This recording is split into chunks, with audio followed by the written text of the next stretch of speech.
Lecture 63 start करते हैं जी। FAR 1 CAF 1 का एक क्वेश्चन है आपके क्वेश्चन बैंक में,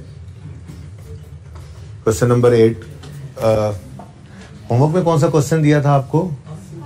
आसिफ इंजीनियरिंग हो गया था। अच्छा, इसका सोल्यूशन मैं आपके साथ शेयर करूंगा और थोड़ा सा सवाल को भी आपके साथ डिस्कस कर लूंगा, लेकिन पहले मैं चाह रहा हूं कि ये वाला सवाल हम कर लें। 8वां, prepare extract of CL's statement of financial position and related notes to the financial statement for the year ended 30 June 19 along with comparative figures for the above. Note on PPE is not required, वो कह रहे हैं note PPE का मत बनाना। तो फिर relevant notes कौन से रह जाते हैं? अगर कोई चेंज इन पॉलिसी हुई या कोई एरर हुआ तो फिर उसका नोट होगा। ठीक है। स्टेटमेंट ऑफ फाइनेंशियल पोजीशन सिर्फ मांगी है उसने, एक्सट्रैक्ट्स उसके, ठीक है, और नोट मांगा है। तो मैं आपको इसलिए कह रहा था कि सारे काम अलग अलग ही हमने करना सीखे हुए हैं। इसमें जर्नल एंट्रीज पहले कर ली। अब जर्नल एंट्रीज करने के बाद आपको सिर्फ इनकम स्टेटमेंट कहे तो वो बनानी आती हो, आपको सिर्फ चेंजेस इन इक्विटी कहे तो इनकम स्टेटमेंट के बगैर भी बनानी आती हो, सिर्फ बैलेंस शीट कहे, कल हमने वो सवाल भी किया था, तो आपको स्टेटमेंट इन इक्विटी के बगैर भी उसको बनाना आना चाहिए। ठीक है। अच्छा, during the year it was discovered. During the year हम खड़े किस साल में हैं जी? इस वक्त तो कह रहा है 30 जून 2019 की बात करो हमारे साथ। ठीक है जी। 30 जून 2019 का मतलब ये है कि 1 जुलाई 18 से 30 जून 19 तक के साल की बात करो, वो कह रहा है। और साथ में उसने कहा कंपैरेटिव भी बना दो, तो 1 जुलाई 2017 से 30 जून 18 आएगा, 30 जून, ये 2 साल तो उसने हमसे रिक्वायर किया हुआ है। अब इस साल में खड़े हुए वो कह रहा है जी पता चला है हमें कुछ। क्या पता चला है? During the year it was discovered that due to some calculation error in Excel sheet fair value of coal limited's office building was taken as 460 instead of 360। यानी कि होनी चाहिए थी फेयर वैल्यू 360, इसको मैं ओरिजिनल कह रहा हूं, ठीक है ना, और गलती से 460 ले ली गई। पता नहीं कब की बात कर रहा है, लेकिन ये मसला हुआ है। ठीक है जी। रिजल्टेंटली अभी नहीं पता कि ये गलती किस साल में हुई है। ये 18 में हुई है, 19 में, ये साल 18 का साल है, ये 19 का साल है, ठीक है ना। 18 में हुई है, 19 में हुई है, उससे पहले हुई है, ये अभी नहीं पता। ठीक है। पता इस साल में लग रहा है। पता किस साल में लग रहा है? 19 में, के ऑफिस बिल्डिंग की रिवैल्यूएशन मॉडल पे चलते होंगे ना, फेयर वैल्यू गलती से 460 ले ली गई है 360 की बजाय। ठीक है। Resultantly the building was recorded based on incorrect revaluation amount in CL's statement of financial statements for the year 30 जून। अच्छा, यानी कि ये गलती कब हुई? हाँ, 30 जून 17 पर जो है वो जो रिवैल्यूएशन करनी थी 360 पे लेके जाना था रिवैल्यू करके 30 जून 17 पे, उस दिन वो ले गए हैं किस पे? गलती से 460 पे। तो 30 जून 17 वाले साल को भी सही करना पड़ेगा, 18 वाले को भी सही करना पड़ेगा, 19 को भी सही करना पड़ेगा। यानी जो हम वर्किंग वहां बनाएंगे वो 3 साल की बन जाएगी। ठीक है। प्लस ये वर्किंग हमें रिवैल्यूएशन वाली भी वही अपनी मशहूर ज़माना वर्किंग भी करनी पड़ेगी। और ठीक है। अच्छा, अब देखते हैं और क्या डिटेल बताता है। वो कहता है this building was acquired on 1 जुलाई 15। तो 1 जुलाई 15 से ही वर्किंग स्टार्ट करेंगे। 30 जून 16 आएगा, फिर 30 जून 17 वाली रिवैल्यूएशन जो उन्होंने गलत की है वो सही करेंगे। ठीक हो गया। और फिर आगे चलेंगे। CL follows revaluation model for subsequent measurement of building classified as PPE and charges deduction over its useful life for 10 years. 10 year useful life बताई उसने। ओके, स्ट्रेट लाइन मेथड है। CL accounts for net replacement value method and transfer maximum possible amount from revenue surplus to retained earnings on an annual basis. सारी बातें वही हैं जो हम करते हैं। एट 30 जून 19, अब एक 30 जून 17 वाली गलत रिवैल्यूएशन उन्होंने की है, और at as on 30 June 19 revalued amount of building has been determined at 320। ये दूसरी रिवैल्यूएशन भी वो बता रहे हैं। तो मकसद कहने का ये है कि 1 जुलाई 2015 से चलेंगे, 30 जून 2019 तक आएंगे हम इस वर्किंग को लेके। ठीक है। अब उसमें हुआ क्या होगा उसके अंदर भाई, जिस दिन ये रीवैल्यूड अमाउंट गलत ली होगी तो उस दिन से एसेट भी गड़बड़ हो गया, और फिर उस दिन से सरप्लस भी गड़बड़ हो गया। तो हमें रीवैल्यूएशन सरप्लस को भी सही करना पड़ेगा, और हमें लेकिन मसला ये है इस सवाल के अंदर कि उसने हमें पीपीई तो बता दिया, सरप्लस बताया नहीं था। बस सरप्लस हमारी वर्किंग से निकल आएगा। रीवैल्यूएशन सरप्लस इक्विटी के अंदर आता है, ठीक है, रिटेन्ड अर्निंग्स में नहीं आता। लेकिन रिटेन्ड अर्निंग्स का बैलेंस हमें गिवन नहीं है कि उसमें डेप्शन वगैरह का इम्पैक्ट ले सकें। बहरहाल देखते हैं, जहां तक हो सका चलेंगे, अल्लाह ने चाहा तो कुछ ना कुछ हल निकल ही आएगा। ठीक है, तो करें शुरू काम को।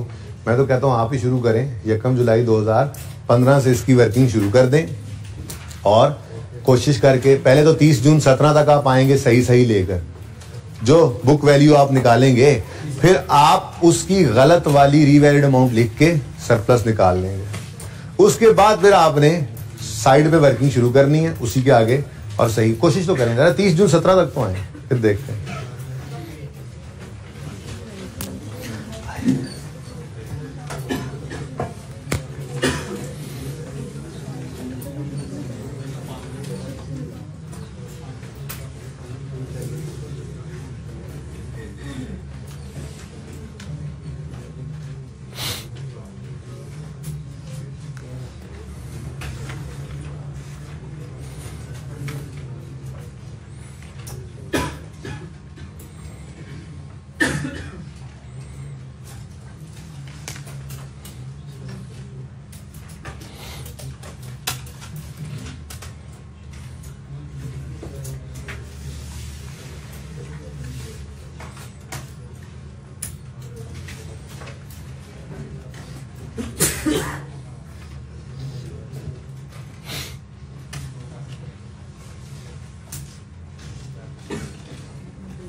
अच्छा जी, 1 जुलाई 15 से चलना है। 30 जून 16, 30 जून 17, 30 जून 18, 30 जून 4 साल की वर्किंग करनी है। चलो पहले ना रॉन्ग वाली वर्किंग कर लेते हैं एक बार, ठीक है। वैसे तो शायद 19 की जरूरत नहीं होती क्योंकि 19 प्रेजेंट नहीं कर रहे होते हम। बहरहाल चलने दें एक बार, पहले एक बार सारी गलत वर्किंग कर लेते हैं, क्या ख्याल है। तो एंट्रीज तो आया करती हैं। अब एंट्रीज को मैं अगर ऊपर जगह रखूं, कोई एंट्रीज बनानी भी है, अगर देखते हैं एंट्रीज की जरूरत है या नहीं है। एंट्रीज बगैर काम चला, जैसे मुहानी वाले सवाल में किया था, तो वैसे भी चला लेंगे, ठीक है ना। लाजमी थोड़ा ही एंट्रीज करना, इसलिए वर्किंग 1 फिलहाल मैं आज बना रहा हूं अपनी सी रिवैल्यूएशन की वर्किंग को, ठीक है। तो working 1, date, description,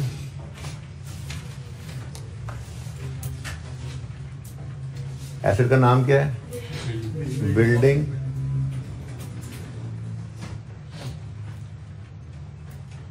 revaluation surplus और प्रॉफिट एंड लॉस। फिलहाल मैं ये रॉन्ग एंट्री कर रहा हूँ, ठीक है, रॉन्ग कैलकुलेशन सारी कर रहा हूँ। तो शुरू करते हैं जी। 1 जुलाई 2015 पे हमने ये एसेट खरीदा था 500 रुपए का। ओके, लाइफ थी इसकी 10 साल। रेजुअल वैल्यू तो सवाल में गिवन नहीं है, अब बोलो। अच्छा, और लाइफ 10 साल, मेथड स्ट्रेट लाइन, तो डेप्रिसिएशन करेंगे 30 जून 16 पर 500/10।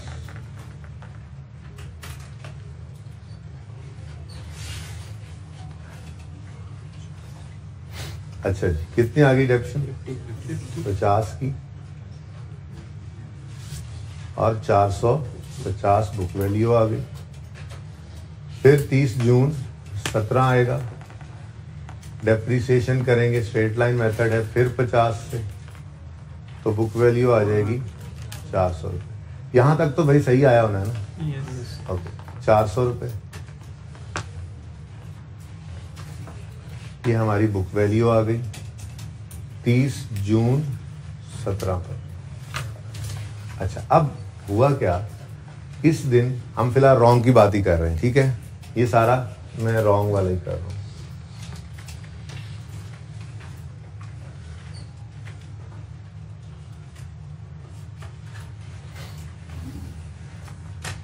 अब इस दिन एक लाइन खाली छोड़ी और इन्होंने रीवैल्यूड अमाउंट लिख डाली 460।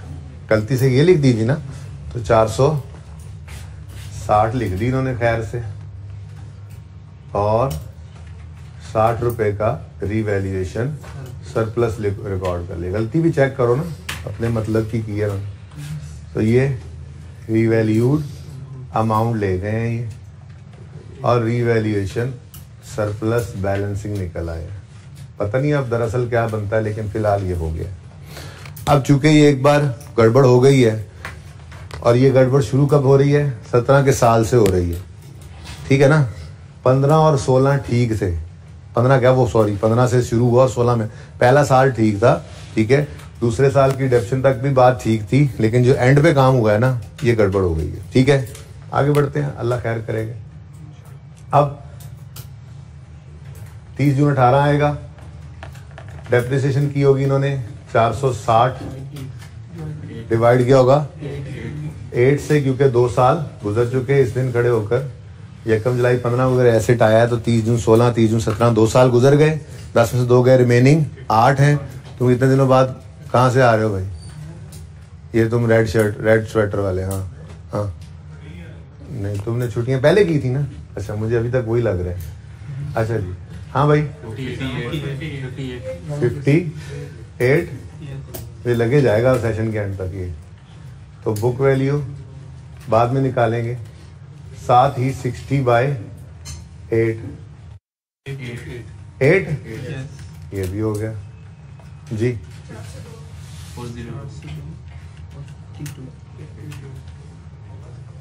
ठीक है। अच्छा, अब question is, during the year it was discovered due to some error in Excel sheet, fair value was taken as this, ठीक है जी।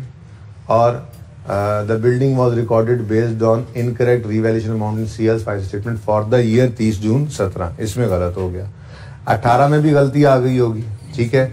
आगे उसने सारी डिटेल सिर्फ दी थी कि कब खरीदा हमने इसको, 500 का खरीदा, 1 जुलाई को खरीदा, रिवैल्यूएशन मॉडल यूज करते हैं, लाइफ 10 साल है, स्ट्रेट लाइन मेथड है, नेट रिप्लेसमेंट मेथड है, और 30 जून 19 पे the revalued amount of building has been determined as 320। अब मेरा सवाल ये है कि क्या हमें ये अज्यूम करना चाहिए कि ये 30 जून 19 वाला साल जो है, इसमें भी ये गलती हो चुकी है? जी सर वाले कुछ हैं और नो सर वाले कुछ हैं। जी सर वाले हाथ खड़ा करें, ओके। नो सर वाले हाथ खड़ा करें। मैं सवाल, तुमने दोनों में हाथ खड़ा कर दिया भाई, हैं? वैसे ही हाथ खड़ा किया। सुनो मैं क्या कह रहा हूँ, मैं ये कह रहा हूँ कि ये बिल्डिंग 30 जून 19 पे फिर रीवैल्यू होनी है, ठीक है? तो क्या हम ये अज्यूम करें कि फाइनेंशियल स्टेटमेंट्स बन चुकी हैं? कहीं पे फाइनेंशियल स्टेटमेंट्स गिवन है? कहीं पे गिवन है? फाइनेंशियल स्टेटमेंट्स तो गिवन ही नहीं है। इसका मतलब 19 के अंदर जो सही होगा हम वो कर लेंगे। मसला तो 18 तक ही चला है, ठीक है? 18 के साल की तो फाइनेंशियल स्टेटमेंट्स निकल के जा चुकी ना यूजर के पास, और जो 17 में गलती हुई थी वो 18 के अंदर भी हुई। 19 के अंदर तो कहीं पे उसने ये नहीं बताया कि ड्राफ्ट फाइनेंशियल स्टेटमेंट्स बन चुकी हैं, या ये फाइनेंशियल स्टेटमेंट्स का बैलेंस है, ये इसके अंदर सरप्लस है, ये रिटेन्ड अर्निंग्स हैं, ये पीपीई है। ऐसी तो कोई बात है ही नहीं। बात समझ रहे हो? ठीक है। बहरहाल फिलहाल मैं इसको यहाँ पे रोकता हूँ कि 30 जून 18 तक ये गलती हो गई थी, ठीक है। और मैं इसके साथ यहाँ पर आपको करेक्ट वाली अकाउंटिंग भी कर देता हूं फिर, ठीक है।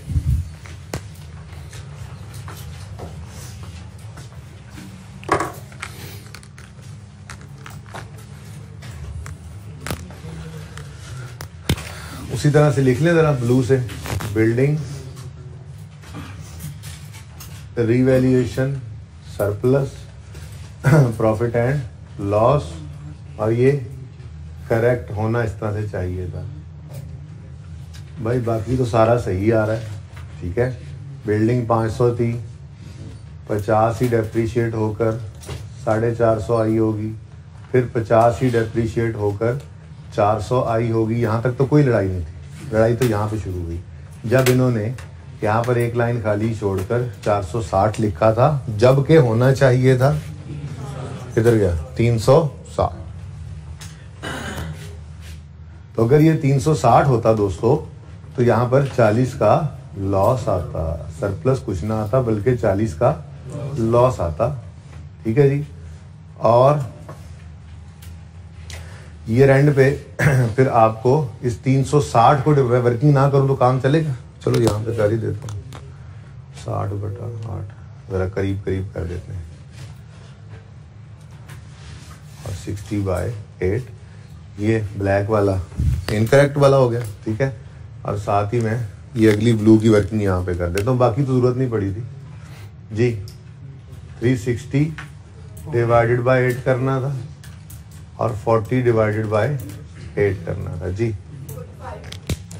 45 की डेप्रीसिएशन होनी थी और +5, तो ये 35 पे होता और ये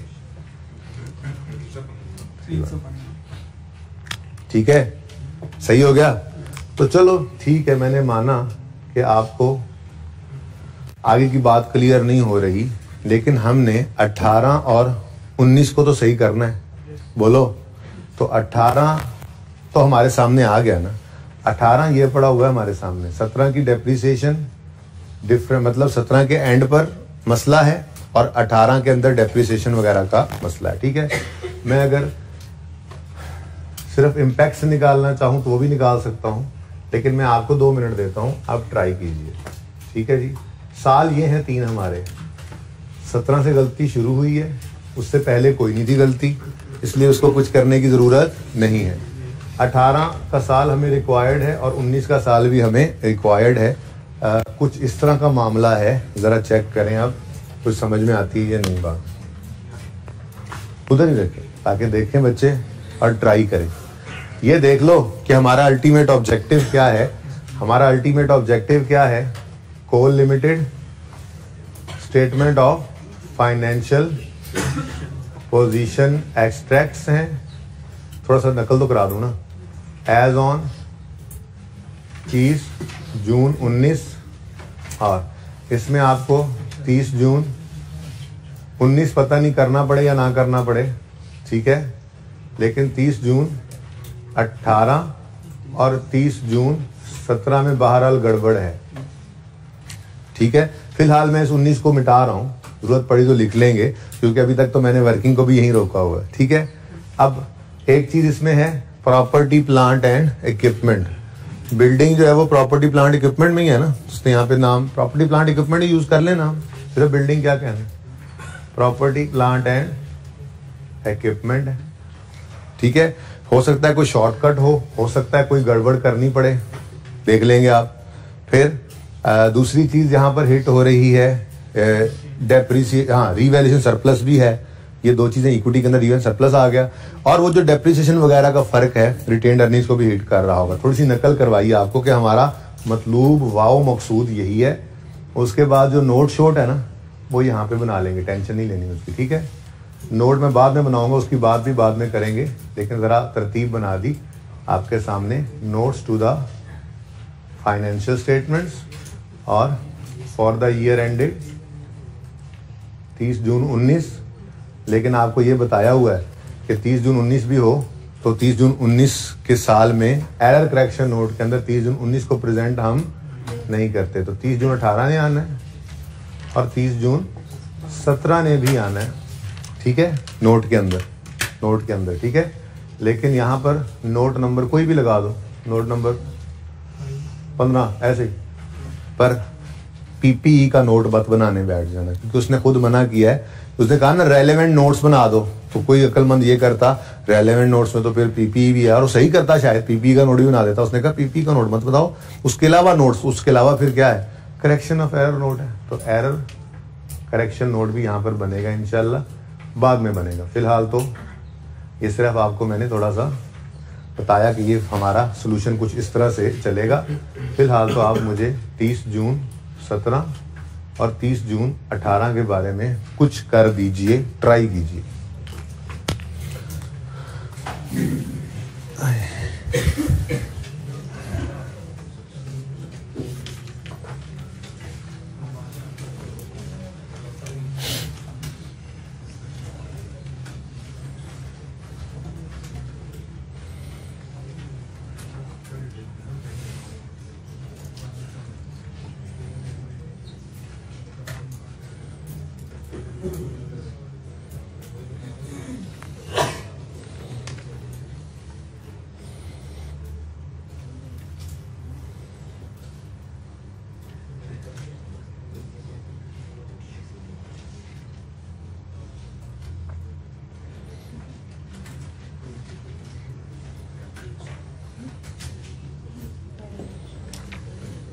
थ्योरी भी आज कर लेंगे इंशाल्लाह, इसकी हो जाएगी।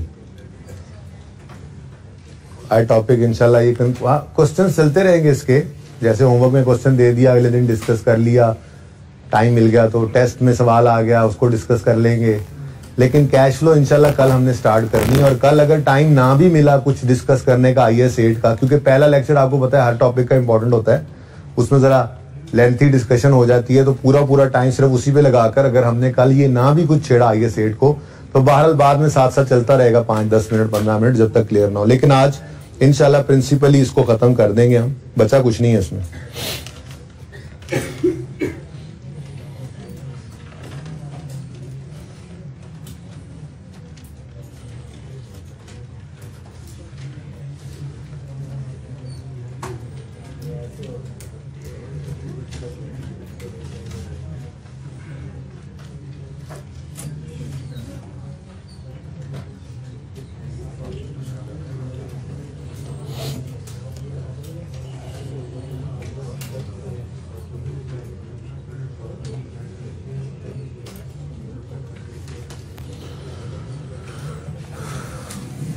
अच्छा जी, देखें इधर 17 और 18 को प्रेजेंट करना है।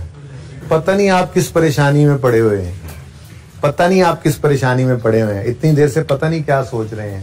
30 जून 17 पर सही बिल्डिंग, रेड रेड रेड, 30 जून 17 पर सही बिल्डिंग 360 है 360। इम्पैक्ट वगैरह तो एरर करेक्शन नोट में बताएंगे, फिलहाल तो ये बताओ कि सही बिल्डिंग कितनी होनी चाहिए, 360, और इसके ऊपर क्या लिखेंगे आप, रीस्टेटेड।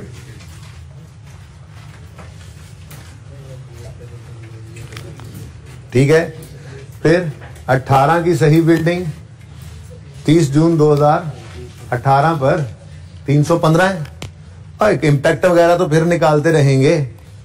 ये कितना आ गया 315, और इसके ऊपर भी क्या लिखोगे, रीस्टेटेड। ठीक है, क्या ख्याल है? तो एक MCQ करवाया था, एक या दो जब डिस्कस किए थे, तो मैंने कहा था कि बैलेंस शीट के अंदर अगर वो कहे कि रीवैल्यूएशन सरप्लस की क्लोजिंग क्या आना है या एसेट का क्लोजिंग क्या आना है, तो हमारे पास ये वर्किंग के अंदर क्लोजिंग ही तो पड़े हैं, तो इनको उठा के लिख दो, ये सही फिगर है, हम क्यों प्लस माइनस करें। ठीक है, और मैंने आपको ये भी कहा हुआ है कि जहां तक हो सके मुमकिन एंट्री से बच सको बच जाया करो। जैसे मोहानी वाले सवाल में हमने क्या किया था, प्रॉफिट के ऊपर इम्पैक्ट निकाला था, प्रॉफिट यानी रिटेन्ड अर्निंग्स पे, प्रॉफिट्स पे इम्पैक्ट निकाल लेंगे, कोई मसला नहीं है। उस पे इम्पैक्ट किसका पड़ना है, वो जो लॉस हमने रिकॉर्ड करना था उन्होंने तो सरप्लस किया हुआ है, शायद इसका इम्पैक्ट पड़ेगा। वो जो डेप्रीसिएशन हमने रिकॉर्ड की 45, उन्होंने 58 की, कोई इसका फर्क पड़ जाएगा, यही फर्क ही पड़ने है ना, रिटेन्ड अर्निंग्स पे इम्पैक्ट ले लेंगे, कोई मसला नहीं है। ठीक है, पीपीई को पकड़ के नहीं जी 460 पे आया होगा, ओ भाई असल वो उठा के लोगे, फिर 500 से किस मुसीबत में पड़ रहे हो आप। बड़ा आसान काम है कि आपने जब करेक्टेड कर लिया ट्रीटमेंट, तो यही 2 साल के अंदर आपके क्लोजिंग में नजर आना था। ठीक है, सही है ना। अच्छा, इससे भी आगे बात बढ़ा रहा हूं थोड़ी देर के लिए। मैं ये कह रहा हूं कि फिर जून 19 पर मैंने ब्लैक को ही छोड़ दिया। अजूम क्या कर रहा हूं, क्योंकि फाइनेंशियल स्टेटमेंट्स कहीं पे बनी हुई कोई शुबा नहीं ना नजर आ रहा। देखो जितने भी सवाल हमने देखे उनके अंदर वो क्या कहता था, जी ये एक्सट्रैक्ट्स हैं बैलेंस शीट के इनकम स्टेटमेंट। ठीक है, उसमें ड्राफ्ट बना होता था, तो फिर हम कहते थे हो ही नहीं सकता कि इनकम स्टेटमेंट बन गई और डेप्रिसिएशन चार्ज ना हुई, हो ही नहीं सकता कि बैलेंस शीट बन गई और रिटेन्ड अर्निंग में इस साल का प्रॉफिट ऐड नहीं हुआ, क्योंकि ड्राफ्ट जो बना होता था। यहां पे कहां बना हुआ है ड्राफ्ट। ठीक है, तो 19 में पता चल गया हमें गलती हुई है पुरानी। अब वो हमारे कमानों में से तीर निकल चुका था इन 2 साल का, इसलिए इनको तो रीस्टेट करना पड़ा। लेकिन 19 के अंदर कोई गलती नहीं हुई फिलहाल। ये वाहिद सवाल ऐसा है, वरना हर सवाल के अंदर, और हर सवाल आप उठा के देखो उसमें होता भी क्या है, उसमें गिवन होते हैं एक्सट्रैक्ट्स। जिस मुहानी वाले सवाल में एक्सट्रैक्ट्स बने हुए नहीं थे, उसने अंग्रेजी में जो बात लिख के दी थी उसमें वही बात थी कि ये ऑडिटेड है, ये ड्राफ्ट हैं, और मैंने उसी तरह उसके भी एक्सट्रैक्ट्स बना के ही आपको सवाल करवाया था। यानी हर सवाल के अंदर यही अज्यूम क्या करते थे, सामने नजर आ रहा था कि ड्राफ्ट फाइनेंशियल स्टेटमेंट्स बन चुकी हैं। तो फिर इस साल में भी गलती हुई पड़ी है। ये बात समझ रहे हो? और भाई समझ आ रही है? ऐसे हाथ रख के बैठे हो, भाई समझ आ रही है? जो ग्लासेस वाले भाई समझ आ रही? अच्छा, तो इस सवाल के अंदर ऐसी कोई बात नहीं थी, इसलिए हम सुकून से इसको डेप्रिशिएट करेंगे। अब डेप्रिशिएट किसको करेंगे, भूल जाओ इस कहानी को, भूल जाओ। 315 नहीं, 315 को नहीं, वही 300 ऐसे कर देता हूं मैं, इधर जरा नीचे कर, एक जैसा लगेगा। 360/8 और 40/8। ठीक है, ये अगेन 45 की डेप्रिसिएशन और ये +5, ये बच गया 270 और 30 का लॉस। अच्छा, अब ये क्या है, बुक वैल्यू है। क्या है, बस ये लिख दें 30 जून 19 में, ये लिख दें। नहीं, अब इधर देखो, अब ये आखिरी वाली लाइन पढ़ो। As at 30 June 19 revalued amount of building has been determined at ₹320। तो 320 इसकी रीवैल्यूड अमाउंट है। तो एक लाइन खाली छोड़ी आपने, और रीवैल्यूड अमाउंट लिख लिया आपने 30 जून 19 पर। रीवैल्यूड अमाउंट कितनी है भाई, 320। तो 50 का आ गया आपको रीवैल्यूएशन सरप्लस। डेप्शन हो गई ना बेटा, डेप्शन तो कर दिया इस साल की। डेप्शन का कोई पूछ रहा था, क्वेश्चन है कोई बेटा? सही है। अच्छा जी, साथ वाले कह रहे हो पहले डेप्रिसिएशन हुई है। अच्छा, मुझे लगा मुझे कह रहे हो जी। 320 में 50 का सरप्लस आ गया, 320 पे लेकर गए। अब पहले 30 का लॉस रिवर्स हुआ और प्लस, ना भी लिखो तो प्लस ही होता है, 0, और बाकी 20 का आ गया रीवैल्यूएशन सरप्लस। और फिर डेप्रिशिएट करें आप इसको? नहीं भाई नहीं, रुक जाओ बस। तो 30 जून 2019 पर हमारा पीपी नजर आएगा 320 भाई, 270 नहीं, 320, और इस पे रीस्टेटेड। अच्छा, अगर कर भी दिया होता इन्होंने तो हम इफेक्ट निकाल लेते, सही कर लेते, लेकिन हम तो करेक्ट वाला ही ले रहे होते ना। कर भी लिया होता उन्होंने कोई गड़बड़ तो, लेकिन उन्होंने ऐसी कोई बात नहीं की कि हमने रीवैल्यूएशन कर दी हुई है तो पुराने कोई कंटिन्यू करें। हम इस साल को हमने सही ही कर लिया। तो अल्टीमेटली यहां पर अगर हम सही करते भी सही कुछ, तो इसके ऊपर तो वैसे भी रीस्टेटेड नहीं लिखा करते थे। ठीक है, यहां तक को मसला है तो बताएं। इसका मतलब जो नीचे में जगह मैं आगे इसलिए लिखा नहीं था कि आप सोचे कि यार इसके नीचे क्या लिखें और फिर आगे वर्किंग करें जैसे करते थे। नहीं भाई, जब रीवैल्यूएशन की वर्किंग की है तो इसके क्लोजिंग ही बैलेंस शीट में आने हैं, गलत वाले नहीं, सही वाले आने। ठीक है, चलो अब अगली चीज है, अल्लाह आपका भला करे, इक्विटी स्टार्ट हो जाती है। ठीक है, इक्विटी के अंदर दो चीजें हैं। एक होगी इक्विटी के अंदर, मैं ऊपर हेडिंग बना ही देता हूं, जगह आज थोड़ी सी है। ये नॉन करंट एसेट्स में था, प्रॉपर्टी प्लांट एंड इक्विपमेंट 320, 315, 360, थोड़ा सा हेडिंग भी आ जाए ना, जगह आज खुली डुली है ना। उसके बाद करंट एसेट्स कोई नहीं सवाल में गिवन, कोई जो इंपैक्ट पड़े। Current liabilities, non current liabilities कोई नहीं हिट हो रही। अब दो चीजें और हिट हो रही हैं, क्योंकि एक्सपेंस वगैरह आ रहे हैं गड़बड़, तो रिटेन्ड अर्निंग्स हिट हो जाना है। और सरप्लस का भी मसला है, वो सरप्लस रिकॉर्ड किए बैठे हैं, हम कह रहे हैं लॉस है, जब गलती हुई है तो वो मसले मसाइल भी हैं। तो फिर इक्विटी के पोर्शन के अंदर दो चीजें हैं, 4 मिनट मिलेंगे आपको, ठीक है। आप रिटेन्ड अर्निंग्स के इम्पैक्ट को सोचेंगे, ठीक है जी जी, बगैर एंट्रीज के आपने इम्पैक्ट देखना है कैसे, जैसे हमने इम्पैक्ट ऑन प्रॉफिट की बजाय, भाई प्रॉफिट का इम्पैक्ट अल्टीमेटली रिटेन्ड अर्निंग्स पे ही है ना, आपने रिटेन्ड अर्निंग्स पे इम्पैक्ट ले लेना है, ठीक है। इसके लिए आप वर्किंग 2 कर लें, ये काम नहीं करना, क्या जरूरत है मुसीबत में पड़ने की, ठीक है। आप यहां पे लिखोगे वर्किंग 2 इम्पैक्ट ऑन प्रॉफिट था ना उस दिन, वो प्रॉफिट मिला हुआ था सामने, हमने प्रॉफिट पे इम्पैक्ट ले लिया था। आज प्रॉफिट नहीं है, रिटेन्ड अर्निंग्स पे इम्पैक्ट ले लेते हैं, क्योंकि बैलेंस शीट में तो रिटेन्ड अर्निंग्स से जाना है ना, तो प्लस माइनस कर देंगे। आप कहोगे जी पता नहीं कोई गिवन है या नहीं है, भाई वो मुझे भी नहीं पता, बस देखें आप फिलहाल तो इम्पैक्ट ऑन रिटेन्ड अर्निंग्स आप निकाल सकते हैं कोशिश करके वर्किंग 2 में। और उसके बाद रीवैल्यूएशन सरप्लस है, अब ये देख लेना हमने सही वाला सरप्लस लेना है, गलत वाला नहीं लेना, सही वाला लेना है, गलत वाला नहीं लेना। तो मैं तो कहता हूं पहले रीवैल्यूएशन सरप्लस लिख लेना, मुफ्त के नंबर ले लेना, उसके बाद रिटेन्ड अर्निंग्स में लड़ाइयां शुरू करना। आपके पास पूरे अब 3.5 मिनट है बात करते हुए, 30 सेकंड और गुजर गए, चलो 4 मिनट ले लो, खैर है।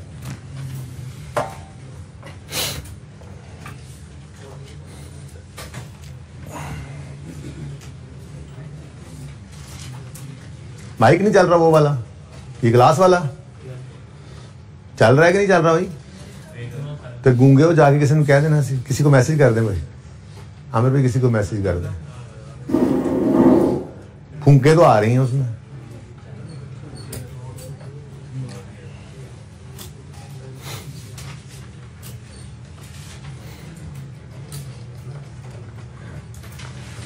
यार आसान वाला काम जरा कर दूं प्लीज, फिर आप थोड़ा आगे फिर मजीद सोचिएगा, ठीक है ना। आसान वाला काम कर दूं। अच्छा 1 मिनट, पहले मैं रीवैल्यूएशन सरप्लस लिखता हूं, फिर रिटेन्ड अर्निंग लिखता हूं। रीवैल्यूएशन सरप्लस और रिटेन्ड अर्निंग्स, ठीक है जी।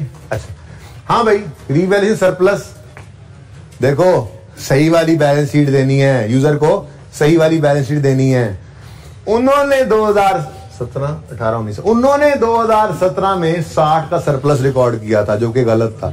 हम तो कह रहे हैं जी उल्टा क्या है, लॉस है, तो सरप्लस तो है ही, इधर भी 0, इधर भी 0, यानी 30 जून, इधर लिख देता हूं 30 जून 17 पे भी 0, 30 जून 18 पे भी 0 और 30 जून 19 पे फिर आ गया। तो सही कहानी तो ये है, फिर 30 जून 17 पे कोई ना, 30 जून 18 पे भी सरप्लस कोई ना, और 30 जून 19 पे 20 का। लो जी, नंबर है मुफ्त के या नहीं? अच्छा अब एक मसला आया, वो मसला ये है, मैंने माना 30 जून 19 की तो फाइनेंशियल स्टेटमेंट शायद बनी ही नहीं हुई, 18 और 17 की तो बनी हुई थी ना। बोलो कोई गलत रिटेन्ड अर्निंग्स दे तो उसमें एडजस्टमेंट करके ही सही रिटेन्ड अर्निंग से पहुंचा जा सकता है ना। अब पूरे सवाल में कहीं पे गलत रिटेन्ड अर्निंग्स गिवन, तो इस वजह से हम नहीं कर सकते थे रिटेन्ड अर्निंग्स के इम्पैक्ट को चेक जो आप सोचे जा रहे हैं। लेकिन ये इम्पैक्ट आपने सोचना फिर भी है। उसकी वजह क्या है? उसकी वजह ये है कि नोट में तो जाओगे, नोट में तो हम गलत रिटेन्ड अर्निंग्स को सही नहीं करते थे। नोट में तो हम यूं कहते थे अर्निंग्स बढ़ गई या कम होगी। कैसे? एक्सपेंस बढ़ा तो अर्निंग बढ़ गई, एक्सपेंस कम हुआ तो अर्निंग्स कम हो गई। समझ आ रही है बात? लेकिन बैलेंस शीट आपकी कंप्लीट हो गई, रिटेन्ड अर्निंग्स को प्रेजेंट नहीं कर सकते थे, हम नहीं कर सकते थे। हाँ, अगर गलत रिटेन्ड अर्निंग्स दे देता तो फिर हम उनको गलत को बैलेंस को लिख के उसमें रेक्टिफिकेशन करके सही करते। ये बिल्कुल अलग तरह से सवाल था, इसीलिए मैंने एंड पे रखा हुआ था। ठीक है, बाकी सारे सवाल एक जैसे थे, एक जैसी नेचर थी। खूब मेहनत की हमने, एरर करेक्शन नोट बना दिया, चेंज इन पॉलिसी नोट बना दिया, चेंज इन एस्टिमेट का नोट बना दिया। कल कोशिश की थी मैंने रेजल्ट वैल्यू उसमें एंटर करूं, लेकिन वो रेजल्ट वैल्यू चेंज ही नहीं हुई मनूस। ठीक है ना, इसलिए वो बच गया। फिर किसी दिन सवाल देखेंगे, उसमें मैं रेजल्ट वैल्यू को चेंज कराऊंगा चेंज इन एस्टिमेट में, और उसका फिर नोट आपको बनवाऊंगा। बहरहाल वो धार तो है। ठीक है, तो कहने का मकसद ये कि टॉपिक हमारा पूरा हो गया था। एक अजीबोगरीब सा सवाल बीच में आ गया, मैंने कहा चलो यार अजीबोगरीब को भी करना चाहिए। एक आधा और अजीबोगरीब टेस्ट में दे दूंगा मैं। ठीक है,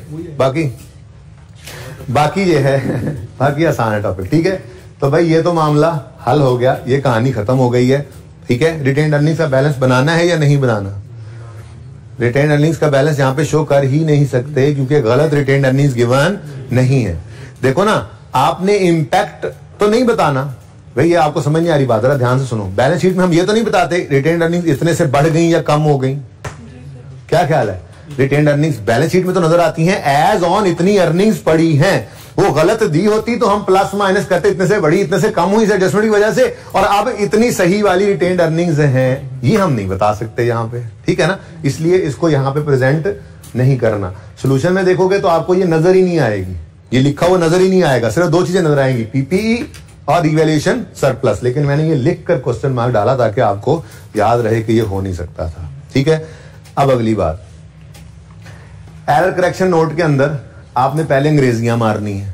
क्या कहोगे आप? ऐसे, ड्यूरिंग द ईयर, सुनो, during the year it was discovered that, ये चेक करो, पूरा हो गया जुमला। It was discovered that due to some calculation error in Excel sheet, a fair value of coal limited for office building was taken incorrectly at 460 instead of 360. Resultantly, building was recorded based on incorrect valuation amount. CS statements for the year 17। ये अंग्रेजी as it is उठा के यहाँ लिख ली पूरी, इसके number होंगे, इसके नंबर होते हैं, मुफ्त के नंबर नहीं छोड़ने कभी भी, ठीक है। ये हेडिंग्स के सब कुछ के। अब आगे आप दिखाओगे इफेक्ट ऑफ करेक्शन। अब हमने करेक्शन कर दी है, कैसे करेक्शन की है? देखो ना, बैलेंस शीट उसने नहीं दी, 17-18 की बैलेंस शीट उसने नहीं दी, अगर दी होती तो उसकी बैलेंस शीट में पीपीई 17 में नजर आ रहा होता 460 पे और 18 में नजर आ रहा होता 402 पे, तो सही है ना, है कि नहीं? ऐसे बैलेंस शीट 19 की तो उसने शायद बनाई नहीं ना अभी, भाई 17-18 की तो बन गई होगी, वही तो गलती हुई थी। 17-18 की बैलेंस शीट अगर वो हमें देता तो उसके अंदर 30 जून 17 पे पीपीई नजर आ रहा था 460 का, जो गलत रिवैल्यूएशन ली थी उसने, और 30/18 पे पीपी नजर आ रहा होता। हमने तो ये नहीं लिए, हमने तो ये फिगर्स उठा ली, इसलिए तो इसको क्या कह दिया? रीस्टेटेड। ये क्या है? रीस्टेटेड। बात समझ रहे हो? ठीक है। तो ये करेक्शन हमने कर तो दी है, ये करेक्शन ही तो की है, लेकिन आसान तरीके से कर ली कि जो सही है वो उठा के लिख लिया, बस। अल्लाह अल्लाह खैर सल्लाह। आप जो मर्जी कर लो, आप यहां पे गलत वाला 460 लो, उसमें सारी एडजस्टमेंट्स करो सोच समझ के, प्लस माइनस करके, अल्टीमेटली आपने पहुंचना कहां है? 315 भाई, तो सीधा ही लिख दिया 315 भाई, और ठीक है 360 भी पहुंचना है। जो मर्जी कर लो, सोचो, घर जाके 2 घंटे लगा दो इस सवाल पे, अल्टीमेटली पहुंचना यहीं पे। तो बैलेंस शीट FR2 में जाओगे ना, फाइनेंशियल स्टेटमेंट्स जब बनाओगे वहां पे जाके, ठीक है, तो वहां पे जो फाइनल अकाउंट का सवाल होगा उसमें जब रिवैल्यूएशन आएगी ना, तो वहां पे उस्ताद आपको यही कहेंगे कि बैलेंस शीट में लिखने के लिए अगर आप 30 जून 19 पे हो ना, ठीक है, और आपने वर्किंग यहां से शुरू की है, तो ये ना करो कि पहले मिसाल के तौर पे कॉस्ट मॉडल पे ये पड़ा था 400 पे, फिर उसको रिवैल्यूएशन की ट्रांसफर की एंट्री करें, फिर उसको लॉस को रिकॉर्ड करें, प्लस माइनस करके अल्टीमेटली पहुंचना कहां पे? जैसे मिसाल के तौर पे फाइनल अकाउंट का सवाल आएगा FR2 में, उसमें लिखा होगा एक एसेट 500 का खरीदा, 2 साल बाद वो रिवैल्यू हो गया है, ठीक है, 360 पे लाना है। अब आपने क्या किया? आपने कहा जी 500 पे एसेट पड़ा है, एसेट अकाउंट बैलेंस शीट में बना रहे होगे ना, एसेट लिखा होगा 500, उसमें से आप कहोगे जी -100 क्या है जी? Transfer, accumulate debit debit, asset credit, ठीक है, उससे आ जाएगा 400 पे, फिर आप कहोगे अब क्या आ गया? रिवैल्यूएशन लॉस, तो आप एंट्री करोगे revaluation loss debit asset credit 40 से, और पहुंचोगे 360 पे, ठीक है। कहां पहुंचोगे? इतना सब कुछ करने के बाद उस्ताद कहेंगे देखो यार ये 360 तो वैसे ही निकल आना था, तो यही उठा के बैलेंस शीट में लिख देना था आपने क्लोजिंग बैलेंस। और बात समझ रहे हो? तो ये एक शॉर्टकट है वर्किंग में। याद करो, हम वर्किंग बनाते थे, नोट बनाते थे, तो नोट का क्लोजिंग बुक वैल्यू होती थी और वर्किंग में बुक वैल्यू, ये बराबर होते थे ना, तो क्यों मुसीबत में पड़ना? पहुंचना कहां पे है? 360 पे। तो बैलेंस शीट में क्या नजर आना चाहिए? 360, वो लिख दो, ये नंबर तो लो, इंपैक्ट जो पड़े हैं वो देखते हैं अभी। बात समझे हो? तो balance sheet was very easy. इस क्वेश्चन की बैलेंस शीट तो बिल्कुल ही आसान थी, ठीक है। हाँ, यहां पे आपको थोड़ा सा सोचना पड़ेगा। Effect of correction on relevant line items of financial statements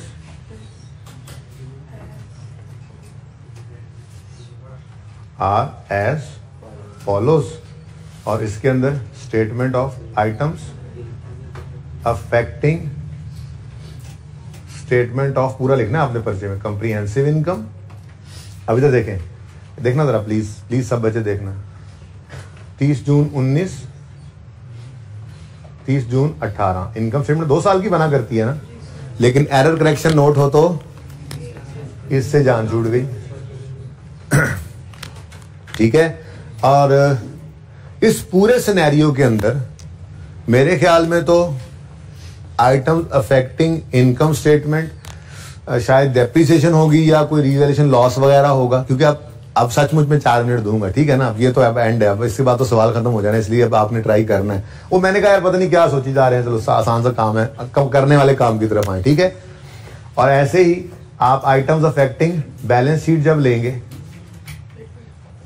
affecting SOFP, तो इसमें खैर से अब आपके पास 3 चीजें होंगी। वैसे बैलेंस शीट 3 साल की बनती है, बैलेंस शीट 3 साल की बनती है। 30 जून 19, 30 जून 18, 30 जून 17, लेकिन पॉलिसी का नोट बना रहे हो, चेंज इन पॉलिसी का, तो फिर करंट ईयर भी प्रेजेंट करते हैं, वरना आपको बताया था एरर करेक्शन नोट में करंट ईयर प्रेजेंट नहीं करते। तो इसका मतलब 1 साल और इधर 2 साल। अच्छा, यहां पे क्या कुछ आ सकता है, लिख नहीं रहा मैं, आपने ट्राई करना है, लेकिन नकल करा रहा हूं। पीपीई पे इंपैक्ट देखना होगा आपने, अब देखेंगे आप चेंज, लेकिन सिर्फ इंपैक्ट लेना है। कैसे लेना है, नकल तो कर लो जरा, नकल कर लो, लेकिन अक्ल की जरूरत होती है नकल करने के लिए। देखो, हम 30 जून 17 के ऊपर अपने पीपीई को 360 पे शो कर दिया है हमने, ठीक है। अब इधर देखोगे आप, 30 जून 17 पे उन्होंने क्या किया हुआ था 460, हमने क्या किया, तो पता नहीं फिर आप क्या कहेंगे, इंक्रीज या डिक्रीज, मेरे ख्याल में कुछ ना कुछ क्या ही लेंगे, ठीक है ना। ऐसे ही 18 के ऊपर 19 करना नहीं प्रेजेंट, ठीक हो गया। उसके बाद दूसरी चीज आएगी रीवैल्यूएशन सरप्लस, वो कहेंगे 60 का रीवैल्यूएशन सरप्लस है 30 जून 17 पे, आप कह रहे हैं है ही नहीं, ठीक है, पता नहीं क्या करेंगे आप। उसके बाद रिटेन्ड अर्निंग्स आएंगी, रिटेन्ड अर्निंग्स में किसका इंपैक्ट जाना है, एक तो ये 40 के लॉस का, क्यों, वो कह रहे हैं सरप्लस है, हम कह रहे हैं लॉस है, प्रॉफिट एंड लॉस में जाता है ना। पता नहीं आप क्या करेंगे, थोड़ी देर बाद मैंने करना तो है ही, फिलहाल आप क्या करेंगे मुझे नहीं पता, ठीक है। तो प्रॉफिट एंड लॉस के अंदर एक 40 का फर्क जाएगा। दूसरा, उन्होंने डेप्शन चार्ज की हुई होगी, यहां तक तो सही थी ना, यहां पे गड़बड़ है, 58 की हमने की होगी, 45 की, ये अगले साल के अंदर है, तो डेप्शन के ऊपर भी इंपैक्ट आ जाएगा। तो ये 3 आइटम्स बैलेंस में कौन कौन से, पीपीई, अब रिवैल्यूएशन सरप्लस भी आना है और रिटेन्ड अर्निंग्स भी आनी है। अब पूरे 5 मिनट ले लो, आज नोट बना ही डालो। मैं तो यूं कहूंगा, इधर देखो, इधर देखो, इधर देखो, एक काम कर लो, नोट की जब हेडिंग दो ना, तो ये डॉट डॉट ना लगाना प्लीज, आप यूं करो, सवाल आपके सामने ओपन है, आप वहां से देख के पूरी अंग्रेजी लिखो, अच्छा प्यारा सा नोट बने, ठीक है ना। उसके बाद आइटम्स, ये इफेक्ट ऑफ एरर करेक्शन लिख के, आइटम सेटिंग SOCI, ये अभी भी लिख के काट दो। खैर, आपके हर सवाल के अंदर आपने देखा होगा, जब भी चेंज इन पॉलिसी का, तो मैंने एक ही नोट बनवाया ना अभी, वो पहला सवाल, अभी नहीं, एक और आपने बनाया, मैंने अभी बनवाना है, मुहानी वाले का नोट मैंने क्लास में बनवाना है। तो आप देखोगे इन 2 सवालों में जब आपने नोट होंगे ना, उनमें करंट ईयर भी होगा और पिछले 2 साल भी होंगे। लेकिन जो आपने सवाल किया वंडर लिमिटेड, जो आपने सवाल किया कल या जो आज कर रहे हो, ये एरर करेक्शन है ना, तो इसके अंदर करंट ईयर नहीं होना। लेकिन आप अपने पास ये जब तक पढ़ाई कर रहे हो, रजिस्टर्स में हमेशा एरर करेक्शन नोट के अंदर लिख के काट दिए करो, ताकि आपको याद रहे, पर पर्चे में ना लिख के काटना, पर्चे तक याद हो जाए ये बात। चेंज इन पॉलिसी हो तो करंट ईयर भी प्रेजेंट करना है, और इनकम स्टेटमेंट 2 साल की होती है, और बैलेंस शीट 3 साल की होती है, और करंट ईयर भी प्रेजेंट करना है, कब, चेंज इन पॉलिसी अगर नोट, ठीक है। और एरर करेक्शन हो तो रूल पहले लिख लो, वही इनकम स्टेटमेंट 2 साल की, बैलेंस शीट 3 साल की, लेकिन चूंकि एरर करेक्शन नोट है, करंट ईयर को नहीं करना, ठीक है। चलिए, आपके पास पूरे 5 मिनट है, शाबाश, सारे अच्छे से सही से नोट बना ले, और भाई सफा मत बचाना, 6 महीने बचा लेना, मैं तो कहूंगा नोट बना डालो। सबसे टेक्निकल नोट यही है मेरे पास इस वक्त, सबसे टेक्निकल नोट भाई यही है, बाकी सारे नोट बहुत आसान थे, इसलिए ही आपसे बनवा रहा हूं, या शायद इससे टेक्निकल नोट टेस्ट में आ जाए, लेकिन इससे काम नहीं होगा।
तीन मिनट रह गए हैं, जल्दी करें, इतना काम कोई नहीं है।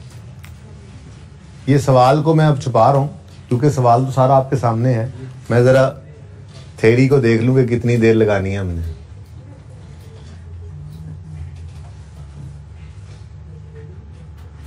कि जितने क्वेश्चंस मैंने करवाए हैं और ये जो नोट्स वाला चैप्टर है, क्योंकि अभी शायद 1-2 दिन और लग जाए, प्रिंटिंग के लिए तो गई हुई है बुक।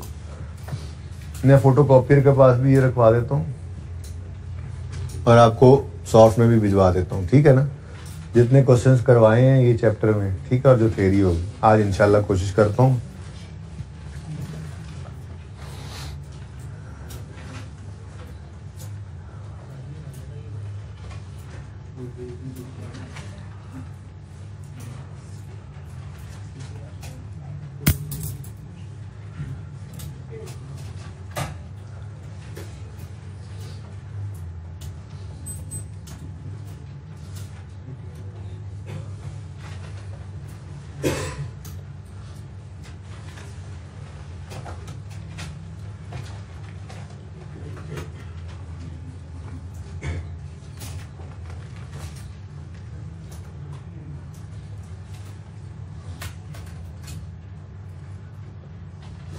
तेरी तो बहुत ज्यादा है।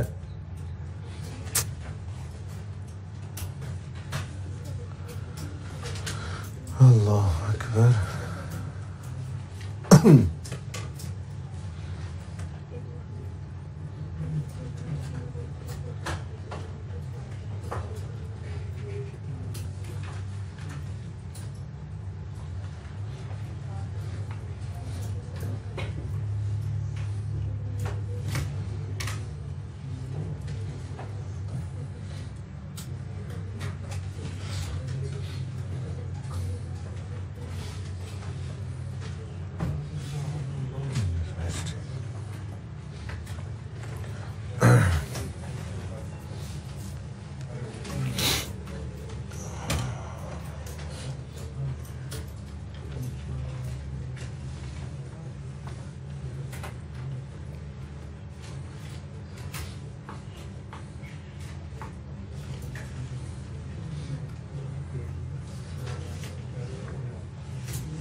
लास्ट मिनट है जी।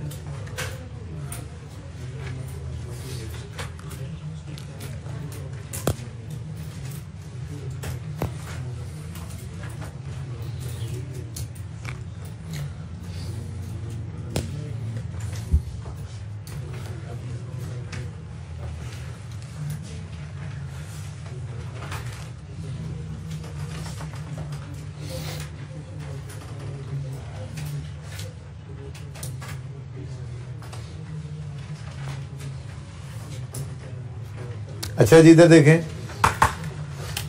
सबसे पहले सबसे आसान नंबर ले लेते हैं। डेप्रीसिएशन एक्सपेंस 17 के साल में हमारा भी 50 था और उनका क्या मतलब, हम वो भी हमारा ही है, ठीक है, मतलब हमसे गलती हुई थी।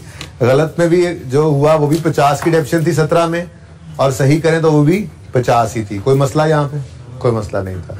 18 के साल के अंदर डेप्रीसिएशन हम कर रहे हैं, सही करने के बाद 45 हम कह रहे हैं कि होनी चाहिए 45, लेकिन चार्ज हुई थी 58। इसके जो असरात है ना, असरात एसिड पे, वो तो हमने सही कर लिए हैं, लेकिन डेप्रीसिएशन एक्सपेंस 2018 की अगर बात करें तो डेप्रीसिएशन एक्सपेंस हमने सही किया है।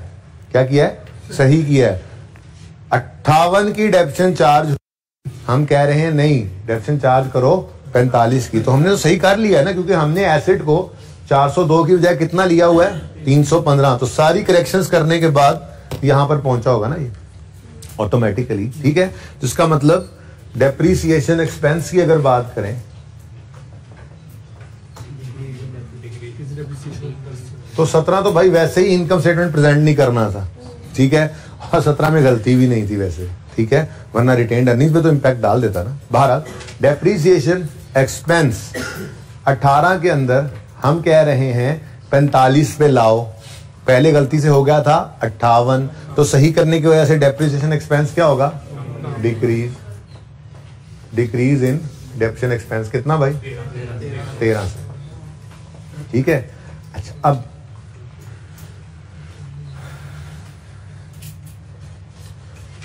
इम्पैक्ट ऑन रिटेन्ड अर्निंग्स हम उसी तरह से निकाल रहे हैं जैसे। ठीक है, 2019 प्रेजेंट में करना, 2018 है और 2017 है।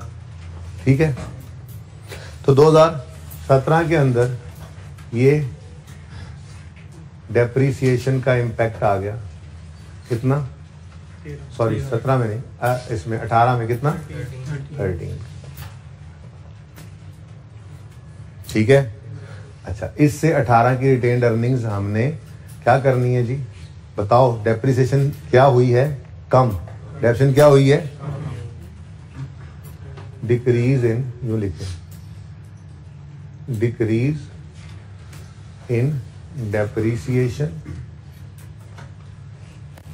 कितने से जी? तो उससे प्रॉफिट 13 से बढ़ जाएगा, यानी रिटेन्ड अर्निंग्स 13 से बढ़ जाएंगी। ठीक हो गया। 17 के अंदर क्या होगा? डेप्रीसिएशन का कोई फर्क था ही नहीं। डन, क्लियर है। लेकिन 17 में रीवैल्यूएशन का मसला तो आया था, रीवैल्यूएशन लॉस तो था।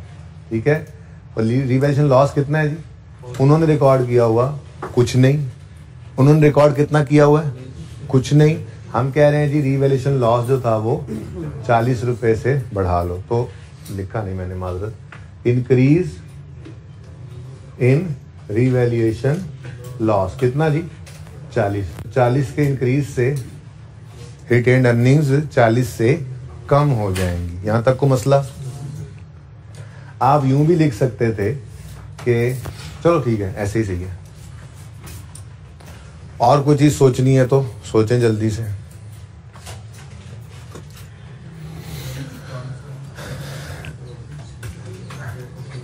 रीवैल्यूएशन सरप्लस की बात करें, रीवैल्यूएशन सरप्लस का क्या करें?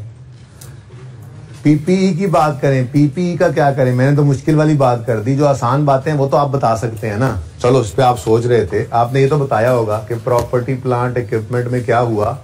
आपने कहा जी प्रॉपर्टी प्लांट इक्विपमेंट 360 पे आ गया है, जबकि पहले यहां से देख रहे ना, पहले था कितना? 460। तो डिक्रीज इन, आसान वाले नंबर तो ले लें, डिक्रीज इन पीपीई 2017 में 100 से। ठीक है, 2018 में 402 से ले आए हैं 315 पे, दोनों का डिफरेंस 87। अब ये 87 कैसे निकला ये बताना भी पड़ेगा यार। ऐसे तो नहीं पूरा आएगा काम, ऐसे तो नहीं बनेगा, ऐसे तो नहीं, जरा कंजूसी से यूज करना पड़ेगी ये जगह। डिक्रीज इन पीपीई, भाई कुछ कह रहे हैं, भाई फरमा रहे हैं कि ये एज ऑन नहीं आएगा। एक मिनट, हमने 100 से इस पीपीई को कम कर लिया, 315 पे आ गया। ठीक है, अब ये फिगर उठा रहे हैं ना, हम उठा ही ये वाली फिगर रहे हैं, यानी ये 360 पे लाए तो फिर इससे 315 पे लाए हैं। हम कौन सा यहाँ पे 460 रख के 315 पे ला रहे हैं? फर्क है ना थोड़ा सा। मैंने आपको ये बताया था कि लेजर का वो क्लोजिंग अगले साल ओपनिंग बना होगा तो इसलिए वही चलता गया। ठीक है, ऐसा मामला नहीं हो रहा यहाँ पे भाई, हमने इस 460 को 360 पे कर लिया है, अब आगे 460 यूज नहीं हुआ ना, 360 ही यूज किया, इसलिए फिर अलग इंपैक्ट ही ले रहे हैं। ठीक है, तो 100 रुपए से डिक्रीज आया पीपीई में पहले साल में, और दूसरे साल में आप क्या कह रहे हैं 87 का डिक्रीज है। और मैं ये कह रहा था ना कि इसको जरा यहाँ पे प्रेजेंट कर दें छोटी सी वर्किंग करके, कैसे जी 400 402, अच्छा 402 माइनस 315, ये मैंने कहा 402 और 315 लिखा है, और यहाँ पे 460 माइनस 360 जरा प्रेजेंट कर दिया हमने। ठीक है, करेक्ट और रॉन्ग को जो कंपेयर कर लिया हमने, तो इससे इम्पैक्ट ले लिया हमने। ठीक है, हाँ भाई, डिक्रीज इन पीपीई हो गया, और रीवैल्यूएशन सरप्लस भी तो बैलेंस शीट का आइटम है, रीवैल्यूएशन सरप्लस। ठीक है, अब देखो मोहतरम ने क्या किया था, मोहतरम ने कहा था, वो जो अकाउंटेंट ने गलती से एक्सेल, अच्छा कसूर एक्सेल का था, अकाउंटेंट का नहीं था, 17 के अंदर उन्होंने कहा था भाई साहब सरप्लस आ गया, कितना 60 का। हम कह रहे हैं केड़ा सरप्लस, सरप्लस तो है ही नहीं, कंपैरिजन कर रहे हैं ना। ठीक है, तो इसका मतलब जो हमने सही किया तो सरप्लस में भी क्या आया, डिक्रीज इन रीवैल्यूएशन, जगह कम है, मुकाबला सख्त है, डिक्रीज इन, आप कहते हो ऊपर लिख लेते ना थोड़ा सा, बस वो मैं सामने लिख गया, मुझे नहीं अंदाजा हुआ, कह रहे गलती इंसान से होती, क्या हो गया, माफी दे दो। डिक्रीज इन रीवैल्यूएशन सरप्लस, क्या मतलब, वो कह रहा था, ये देखो, ये वो कह रहा है, मैंने इस तरह से रखा हुआ, ठीक है ना, वो कह रहा था कितना सरप्लस है जी, कितना 60 का, हम कह रहे हैं केड़ा सरप्लस, उल्टा लॉस है। यानी हमने क्या किया, 60 रुपए से रीवैल्यूएशन सरप्लस को कम कर दिया हमने। देखो नहीं है सरप्लस, वो कह रहा सरप्लस है, हम कह रहे हैं नहीं है, तो इम्पैक्ट क्या पड़ा। अब ये 30 जून 17 की फाइनेंशियल स्टेटमेंट जब गई होंगी तो उसमें तो ये रीवैल्यूएशन सरप्लस 60 रुपए का नजर आया होगा ना 30 जून 17 में यूजर्स को, और बोलो तो वही हम कह रहे हैं कि जी ये जीरो रीस्टेट होकर जीरो क्यों हो गया, क्योंकि ये डिक्रीज कर दिया हमने रिवर्स सरप्लस। क्यों डिक्रीज किया, ये ऊपर हमने अंग्रेजियां मारी हुई हैं, इस वजह से गलती थी, सही की है। ठीक है, आगे बढ़े, अगले साल में आए, अगले साल में वो कह रहे हैं मोहतरम कि सरप्लस कितना है 52, हम कह रहे हैं, क्या कह रहे हैं हम, नहीं हम क्या कह रहे हैं, केड़ा सरप्लस। ठीक है जी, तो यहां पे फिर छोटी सी वर्किंग की हमने, मुझे नहीं पता सोल्यूशन वो थोड़ा डिफरेंट तरीके से हुआ, इसलिए ये ऐसे ही कर लेंगे हम। ठीक है ना, 1 बाय 1 कितना जी 52, वो कह रहे हैं सरप्लस है, इस 30 जून 18 पे नजर आना चाहिए था। यानी अगर वो बैलेंस शीट वही वाली गई होगी यूजर के पास, तो उसमें रीवैल्यूएशन सरप्लस 30 जून 18 के अंदर कितना नजर आया होगा, ट्रांसफर के बाद, ट्रांसफर टू रिटेन्ड अर्निंग्स के बाद कितना नजर आया होगा 52। हम क्या कह रहे हैं अब 0, तो हमने क्या किया 52 से कम कर दिया इसको ये 52, और ठीक है। चलो अब आ गई आपकी बारी दोबारा से, यहां तक कितने ये कितने बच्चों ने सही कर लिया था, माशाल्लाह यार, वेरी गुड, काफी है। चलें जल्दी करें, अब आखिरी 2 मिनट है, जल्दी करें। रिटेन्ड अर्निंग्स को जो रह गए थे सोचें शाबाश सोचें, हट के क्वेश्चन, डिफरेंट क्वेश्चन, शहजादा क्वेश्चन वगैरह वगैरह।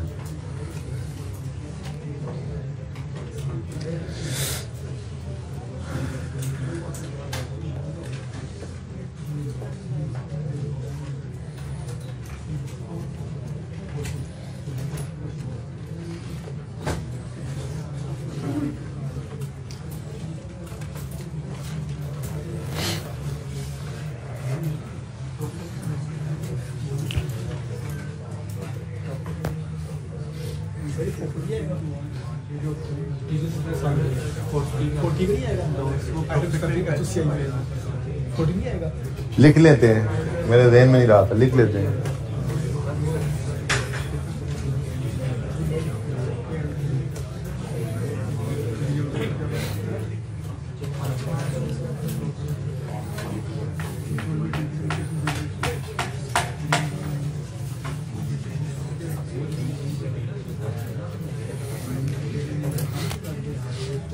भाई 17 में तो मेरे ख्याल से और कोई गड़बड़ नहीं है। 17 में डेप्शन का इम्पैक्ट है नहीं। उन्होंने रखा हुआ था 30 जून 17 की शाम को एक सरप्लस 60 का, ठीक है, 60 का जो 30 जून 18 पे गड़बड़ हो रहा है, यानी कि हिल रहा है। उससे पहले तो 17 के एंड पे तो यही था ना, इसलिए सेफली हम कह सकते हैं कि 17 की रिटेन्ड अर्निंग्स के अंदर 40 का डिक्रीज हम शो करेंगे। अब बारी आती है 18 की। 18 में डेप्रीसिएशन, यहां पे तो डेप्शन का फर्क नहीं था ना, डेप्शन हमारी भी 50 थी, उनकी 50 थी। यहां पे डेप्शन का फर्क आया 30 और 18 पे, ये हमने ले लिया, ठीक है। एक चीज ये भी तो है, इसकी एंट्री अगर आपको याद हो तो क्या होती थी, revaluation surplus debit retained earnings credit. इसका मतलब उन साहब ने रिटेन्ड अर्निंग्स को 8 रुपए से बढ़ाया हुआ था, ठीक है। तो हमने जब सही किया तो हमने तो वो सरप्लस की ट्रांसफर ली ही नहीं हुई, ठीक है। तो हम यूं लिख सकते हैं कि इंक्रीमेंटल डेप्रीसिएशन, डिक्रीज ही लिख दूं, इंक्रीमेंटल डेप्रीसिएशन कितनी है, 8 रुपए। ये उन्होंने रिकॉर्ड की थी। हम कह रहे हैं भाई सरप्लस नहीं है तो इंक्रीमेंटल डेप्रीसिएशन कौन सी, तो जब हमने करेक्शन की होगी तो ये 8 से कम हो गया होगा, ठीक है। एक स्टेप और आगे अब मजीद सोचें। अब बस एक चीज रह गई है, सोच विचार करके वो लिख लें, सवाल खत्म है, बस कर दें। अब बहुत टाइम लगा दिया आप लोगों ने।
अच्छा जी, यहां तक को मसला, क्या मसला? अच्छा, अब ये क्या चीज है जी, क्या ये प्रॉफिट है या रिटेन्ड अर्निंग्स है? तो रिटेन्ड अर्निंग्स तो एज ऑन होती हैं, ठीक है। अब यहां पे हम ऐसे तो चल नहीं रहे कि हमने एज ऑन वाली फिगर्स ही उठाई हुई थी, हमने तो इम्पैक्ट देना है। तो ये जो 17 के साल का इम्पैक्ट था कि 40 से रिटेन्ड अर्निंग्स कम हुई, ये 18 के साल पे भी तो जाना चाहिए था, ठीक है ना। अब नेट में तो 18 की रिटेन्ड अर्निंग्स हमें 5 रुपए से बढ़ती हुई नजर आ रही थी, लेकिन जब हमने, यार इसको थोड़ा सा ऊपर कर लो, क्या यार, तो बोर्ड बड़ा छोटा है यार असल में। Decrease in incremental depreciation. अच्छा, अब देखो, ये तो हो गया 2018 का मामला।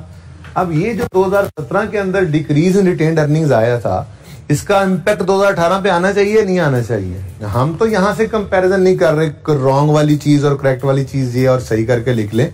हम तो सिर्फ इम्पैक्ट देख रहे हैं रिटेन्ड अर्निंग्स के ऊपर। रिटेन्ड अर्निंग्स तो हमें गिवन भी नहीं थी, ठीक है। तो फिर अगला स्टेप क्या है जी? ये 40 का जो डिक्रीज था रिटेन्ड अर्निंग्स में 17 में, ये 18 के अंदर भी तो डिक्रीज ही करेगा रिटेन्ड अर्निंग्स को। यानी कि यहां पे मैं लिखूंगा इम्पैक्ट ऑफ 2017 रिटेन्ड अर्निंग्स, ठीक है ना। जो 2017 में 40 से रिटेन्ड अर्निंग्स कम हुई थी, क्योंकि ये एज ऑन होती हैं, ये प्रॉफिट तो नहीं है। हमने मोहानी वाले सवाल में ना इम्पैक्ट ऑन प्रॉफिट लिया था, ठीक है। तो सिर्फ उसी साल को देख रहे थे। Retained earnings are not profit, ये तो एज ऑन फिगर है। तो जो 40 का इम्पैक्ट 17 में पड़ा था, वही 18 वाली रिटेन्ड अर्निंग्स पे भी तो वही इम्पैक्ट रहना है। तो फिर अब बता दो भाई, नेट में क्या बना? 35 से डिक्रीज या इंक्रीज? डिक्रीज हो गया। 5 से लॉस भी तो कम हुआ। कौन सा लॉस? इसकी कोई एंट्री नहीं होती चंदा। Retained earnings debit, retained earnings credit. 5 से रिटेन्ड अर्निंग्स डेबिट कम की, साथ ही 5 से रिटेन्ड अर्निंग्स क्रेडिट बढ़ गई। एंट्री करा दी थी, हालांकि करा के काट दिया था, यानी इसका कोई इम्पैक्ट नहीं है। अब 5 से कम करो, 5 से बढ़ाओ भी सही। फिर याद है इसकी एंट्री क्यों नहीं करते थे? याद आ गई बात। रिटेन्ड अर्निंग्स क्रेडिट तो रिटेन्ड अर्निंग्स डेबिट, तो रिटेन्ड अर्निंग्स पे क्या इम्पैक्ट? नो इम्पैक्ट, ठीक है, सही है। चले, बहरहाल मैक्सिमम क्या होता? ये 40 की गलती आप कर जाते, कोई बात नहीं, खैर है यार।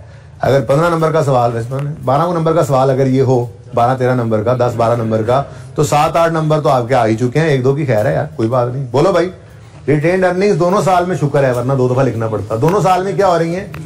Decrease, decrease in retained earnings. अब यहां वर्किंग करने की बजाय मैंने वहां पे जान छुड़ा ली, वर्किंग नंबर 2। हाँ भाई, 40 से और 35 से।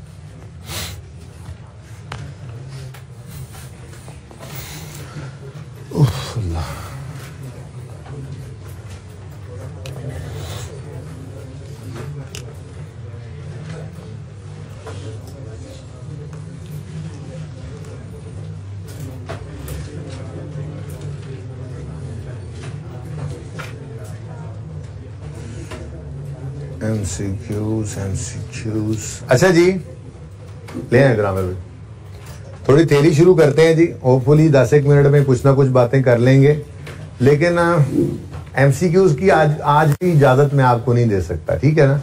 बाकी अब आपने करना क्या है, आज आपने कोई ज्यादा काम नहीं दूंगा मैं इसका। आज आपने क्या करना है, आज आपने एक ही सीटिंग में बैठ के सबसे पहला सवाल जो प्रैक्टिस क्वेश्चन 1 होना है बुक के अंदर, तो वैसे ठीक है, वो करना है।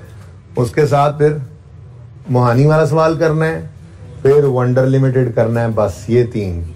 कल वाला भी नहीं करना, इसकी बात बाद में करता हूं ना, ठीक है। ये 3 एक ही सीटिंग में कर लेने। उसके बाद थोड़ा सा सांस लेके फिर आपने ये सवाल करना है। वो तीनों सवाल चूंकि इतनी बार हो चुके हैं कि मेरे ख्याल में अगर आप मोबाइल से दूर और मतलब पूरी अटेंशन के साथ करेंगे तो हर सवाल 20 मिनट से ज्यादा नहीं ले सकता, ले ही नहीं सकता। तो 15 से 20 मिनट का, बल्कि मुआनी वाला तो और छोटा सवाल था, तो मेरे ख्याल में ये कोई 45 मिनट्स का टारगेट होना चाहिए कि आपने वो तीनों सवाल करने हैं, स्पीड करने हैं, एक बार एक ही सीटिंग में बैठ के करने हैं। वो कर लेने के बाद फिर आप इस पे 15-20 मिनट लगा लीजिएगा, और ठीक है। अभी मैं MCQ इसलिए नहीं दे रहा क्योंकि थ्योरी आज पूरी नहीं होनी, थोड़ी सी बात कल पे भी शायद जाए, तो इसलिए MCQs के अंदर ये थ्योरी ही होती है। बहरहाल पढ़ना शुरू करते हैं। कुछ बातें ये तकरीबन ना इनमें से तकरीबन कोई 70 to 80% बातें मैं आपके साथ कर चुका हूँ। बहरहाल ये आपकी बुक का पेज नंबर 1 होगा। ये मैं इंशाल्लाह ना PDF बना देता हूँ, इनको जितने क्वेश्चंस हमने किए हैं वो और उनके सॉल्यूशंस, ठीक है। इनको मैं मतलब PDF अगर अलग हो सकी या पूरा चैप्टर हो सका तो मैं आप TA को दे दूंगा जी।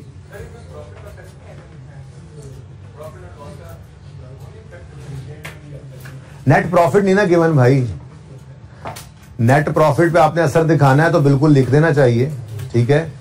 Decrease in डेप्शन expense will increase in profit, और वो भी 13 ही होगा, ठीक है।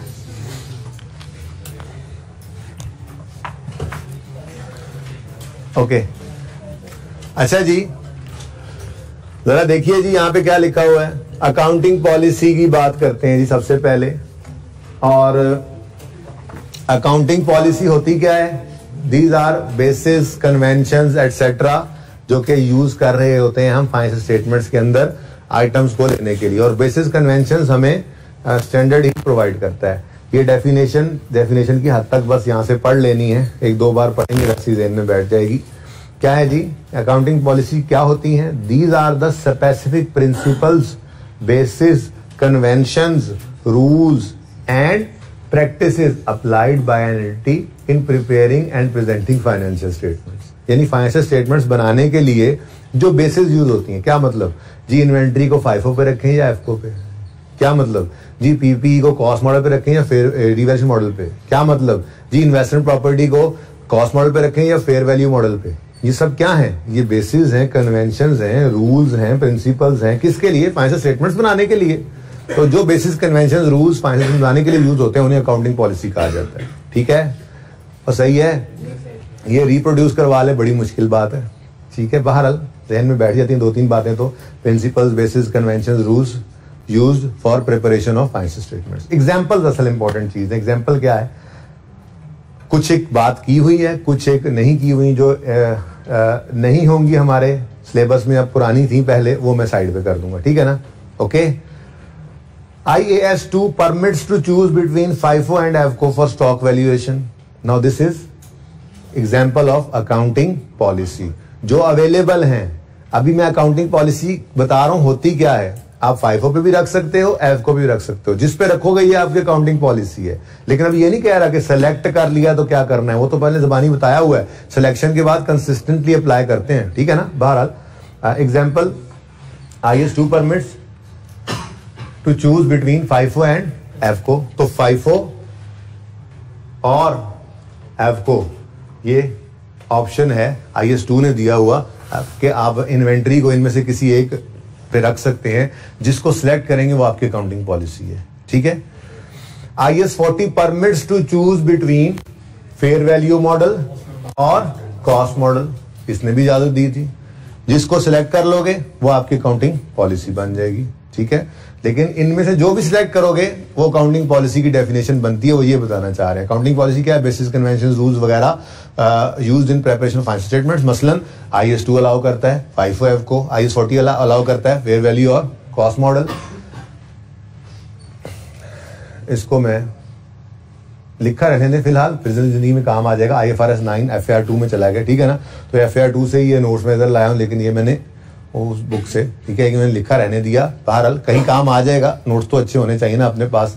हो सकता है कोई MCQ के अंदर फिलहाल काम आ जाए, ना आया तो ठीक है। बहरहाल ये हमारे सिलेबस से बाहर की बात है। क्यों? क्योंकि हमने IFRS 9 FAR 2 में पढ़ना होता है। ये IFRS 9 की बात कर रहा है, इसलिए मैं इसको पढ़ना भी पसंद नहीं करूंगा। ठीक है।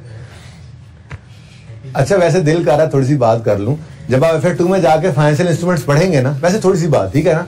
तो फाइनेंशियल इंस्ट्रूमेंट में फाइनेंशियल एसेट भी होते हैं, फाइनेंशियल लायबिलिटी भी होती है। मिसाल के तौर पे फाइनेंशियल एसेट्स हैं तो स्टैंडर्ड उसमें आपको अलाउ करता है आप उसको इक्विटी मेथड पे करें। आप fair value through profit and loss एक मॉडल है, फिर एक fair value through other comprehensive income model है। अब अगेन मैं बता रहा था कि ऑप्शन दे दिया, फाइनेंशियल एसेट को रख लो FET OCI पे, FET PL पे। अब ये ऑप्शन है, पढ़ोगे तो FAR 2 में जाके। लेकिन ये ऑप्शन क्या है, जिनमें से कोई एक सिलेक्ट कर लो, आपकी पॉलिसी है। ये तरह बताना चाहता है, लेकिन बार पढ़ना नहीं है आपने। ओके, क्योंकि उसने यहाँ पे नाम नहीं लिखे थे उनके। फिर policies on recording revenue IFRS 15, इसको भी अब फिलहाल हम साइड पे कर देते हैं। पहले ये FAR 1 में होता था, पढ़ के FAR 2 में जाते थे तो यहाँ पे बता दिया जाता था। अब आप FAR 2 में जाएंगे तो ये आपको वहां पे मिलेगा। यहाँ से ये निकल चुका है। ठीक है, बड़ा जबरदस्त स्टैंडर्ड था। फिर कैपिटलाइज करना है बोरिंग कॉस्ट को। अब इसमें ऑप्शन नहीं IAS 23 ने दिया हुआ।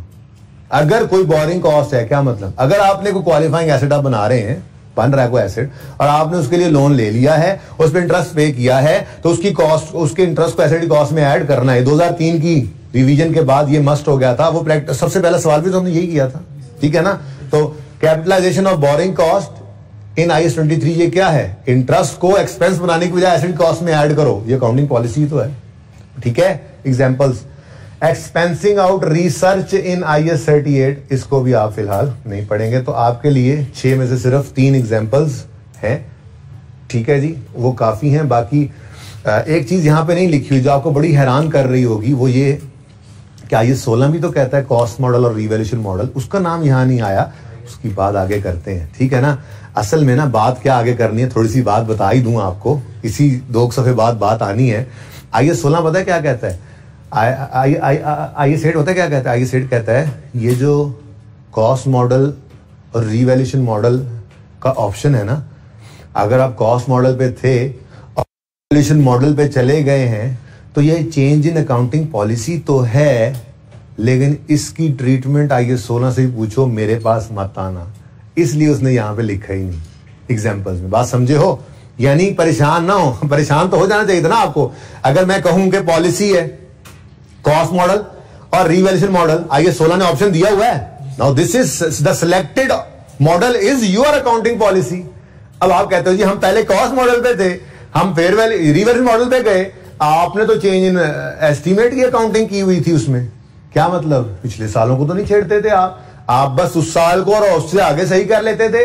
तो ये तो चेंज इन पॉलिसी, तो अकाउंटिंग पॉलिसी है, उसमें अगर आप कॉस्ट मॉडल पे थे अकाउंटिंग पॉलिसी थी आपकी, आप रिवैल्यूएशन मॉडल पे गए हो तो ये चेंज इन अकाउंटिंग पॉलिसी है ना। आपने रिट्रोस्पेक्टिव एप्लीकेशन करवाई ना, आपने कोई नोट बनवाया था, क्या चक्कर है? तो मैंने कहा भाई सब्र करो, IAS 8 के अंदर लिखा हुआ है कि कॉस्ट मॉडल से रिवैल्यूएशन मॉडल पे जाना, IAS 16 के अंदर ये चेंज इन पॉलिसी तो है, लेकिन इसको अकाउंट फॉर करोगे IAS 16 के वाले ट्रीटमेंट से जो हम कर आए हुए हैं, ठीक है ना। इसलिए उसके बारे में नहीं सोचना, आपके लिए सिर्फ ये 3 एग्जांपल्स अब रेलेवेंट रह गई, ठीक है जी। और ये ठीक है, और कोई होगी तो मैं आपको बता दूंगा, ओके सही है। चल अच्छा जी, अब वंस इनमें से कोई आपने पॉलिसी सिलेक्ट कर ली, आप कहोगे अच्छा चेंज इन पॉलिसी नहीं है तो फिर आज के सवाल में क्यों था? भाई आज के सवाल में एरर था, खुदारा ये मत करो, हमने एरर करेक्शन नोट बनाया है, हमने चेंज इन पॉलिसी का नोट नहीं बनाया, ठीक है ना। एरर करेक्शन नोट बनाया था, तो रिवर्जन वाला सवाल मिक्स हो सकता है, तो बस मैक्सिमम एरर हो सकता है, पॉलिसी चेंज नहीं है, ये बात समझे हो। और भाई देखो ना, IAS 2 ने कहा FIFO FO, हमने कहा ये ऑप्शन है, जो सिलेक्ट करो पॉलिसी है, और अगर चेंज करोगे तो नोट बनाओगे, मुहानी वाला सवाल। हमने कहा IAS 40 ने कहा कॉस्ट मॉडल या फेयर वैल्यू मॉडल, जो चेंज करोगे तो ये चेंज इन पॉलिसी है, सवाल कोई नहीं है, देख लेंगे को बना लेंगे, ठीक है। हमने कहा बोरिंग कॉस्ट को एसिड कॉस्ट में ऐड करना है, अगर एक्सपेंस आउट कर रहे थे तो अब चेंज इन पॉलिसी नोट बनेगा, सबसे पहला सवाल जो हमने किया था IAS 8 का। अब ऐसे ही तो IAS 16 ने कहा कॉस्ट मॉडल लो या रिवैल्यूएशन मॉडल लो, अगर कॉस्ट मॉडल पे हम आ गए तो ये हमारी अकाउंटिंग पॉलिसी बन गई। अब जो अगर हमने 2 साल बाद जाकर उसको रिवैल्यू किया तो है तो चेंज इन अकाउंटिंग पॉलिसी, तो क्यों नहीं हम रिट्रोस्पेक्टिव एप्लीकेशन करते और क्यों नहीं हम नोट बनाते? क्योंकि IAS 8 ने एक्सक्लूड किया हुआ है इसको, ये आपकी बुक के अंदर ही इंशाल्लाह लिखा हुआ आपको मिलेगा। ये पॉइंट 6, ये जब मौका आएगा तब पढ़ेंगे, फिलहाल वैसे पढ़ भी लो। Adoption of revaluation model for non current asset previously held at cost, ये है तो change in policy, it is, कहीं लिखने की जरूरत नहीं, लिखा हुआ किताब में इसलिए कह रहा हूं, यहां पे ले आया, it is a change in policy but it is not treated as per IAS 8। IAS 8 ने लिख दिया कि है तो चेंज इन पॉलिसी, मैं मानता हूं है तो चेंज इन पॉलिसी, लेकिन ट्रीटमेंट ये वाला नहीं है, जाओ जो कर रहे थे आप शुरू की क्लासों में वही करना है आपने, IAS 16 ने जो कहा है, ठीक है। It means no retrospective application is required and no note is required, यानी नो डिस्क्लोजर इज रिक्वायर्ड, ठीक है। वापस आए जी, अच्छा कहां थे हम, नेक्स्ट जी।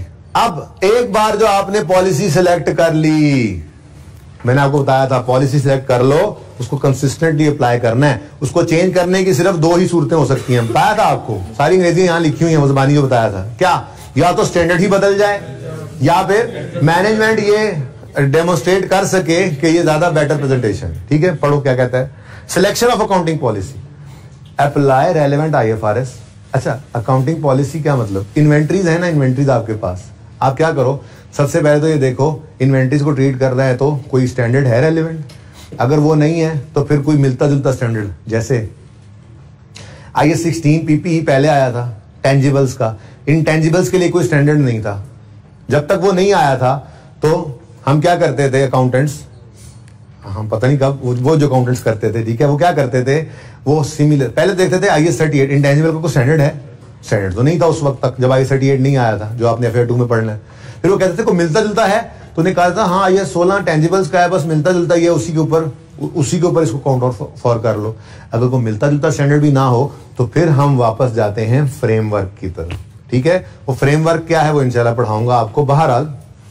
बहरहाल सिलेक्शन ऑफ अकाउंटिंग पॉलिसी क्या है, क्या मतलब, इन्वेंट्रीज हैं तो किससे पूछोगे कौन सी पॉलिसी लगाएं, IAS 2 से। इन्वेस्टमेंट प्रॉपर्टी आपके पास पड़ी है तो किससे पूछोगे, IAS 40 से। और अगर आपका जो रेलेवेंट स्टैंडर्ड है, आपको जो आइटम है PPE में लिखना है उसका रेलेवेंट स्टैंडर्ड अवेलेबल नहीं है तो फिर सिमिलर स्टैंडर्ड की तरफ जाओगे। सिलेक्शन के लिए अकाउंटिंग पॉलिसी वो भी नहीं है तो फिर फ्रेमवर्क की तरफ, वो बाद में बात करेंगे, ठीक है। जैसे इन्वेंट्रीज के लिए रेफर करो IAS 2, PPE के लिए IAS 16, इन्वेस्टमेंट प्रॉपर्टी के लिए IAS 40 एंड सो ऑन, समझे। तो सिलेक्शन के लिए क्या करोगे, रेलेवेंट स्टैंडर्ड की तरफ जाओगे कि कोई भी आइटम जो फाइनेंशियल स्टेटमेंट में प्रेजेंट होना है उसको उसके ऊपर कौन सी अकाउंटिंग पॉलिसी लगाएं। मैंने कहा उनके स्टैंडर्ड से जाके पूछ लो, ठीक है। अब मसला ये है, जब एक बार सिलेक्ट कर लो तो consistency in applying accounting policy, क्या मतलब, once a policy is selected an entity must apply it with consistency so that figures can be compared over years. Apply FIFO in each year to make compare. यानी कि FIFO select किया तो फिर उसको consistently over the years करो। ये बात भी हुई थी और सही है, इसको भी फिलहाल ना पढ़ो, ये बाद में पढ़ेंगे। अगली बात, चेंज इन पॉलिसी कब कब हो सकती है, ये मैं नोट्स अपलोड आपको अवेलेबल करूंगा ना, इसको पढ़ के आना है। चेंज इन पॉलिसी कब हो सकती है, an entity must apply consistent accounting policies for similar transactions and events. Following is the discussion on when we can change accounting policy. When change in policy is permitted only if change is required by IFRS. Standard ही बदल जाए, ये compulsory है, ठीक है।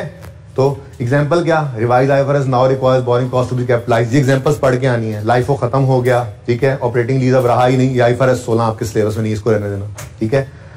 क्या करो, जो स्टैंडर्ड कहे वो करो, ठीक है, जो स्टैंडर्ड कहे वो करो। अगली बात पढ़ लेना ना इसको, या चेंज कर सकते हो आप, स्टैंडर्ड बदल जाए, या चेंज कर सकते हो आप जब प्रोवाइड करे ये change reliable and more relevant information, ये वॉलंटरी होती है, ठीक है। FIFO से EFCO पे चले गए, फेयर वैल्यू मॉडल से कॉस्ट मॉडल पे चले गए, वगैरह वगैरह, ठीक है। इसके लिए retrospective application is a must, ठीक है। तो ये इंशाल्लाह चैप्टर मैं आपको अवेलेबल कर देता हूं PDF के अंदर, ठीक है। आपने कोशिश करनी है कि इस सारे चैप्टर को पढ़ना है और इसमें कुछ चीजें होंगी इररेलेवेंट जो मैं बाद में कटवाता जाऊंगा। ये सारी थ्योरी को पढ़ के आना है, मैं सारी कल पढ़ाऊंगा आपको, ठीक है। एक बार आपने कोशिश करके इस थ्योरी को रीड आउट करना है, ठीक है, और फिर MCQs 2-4 ट्राई कर लेने हैं, जो सारे कर ले तो क्या ही बात है, ठीक है जी। तो आज का होमवर्क क्या है, एक सीटिंग में पहला सवाल मुहानी वाला सवाल और वंडर वाला सवाल, ठीक है, और उसके बाद सांस लेके कोल वाला सवाल करना चाहो तो कर लो, ना करना चाहो तो वीकेंड पे कर लेना।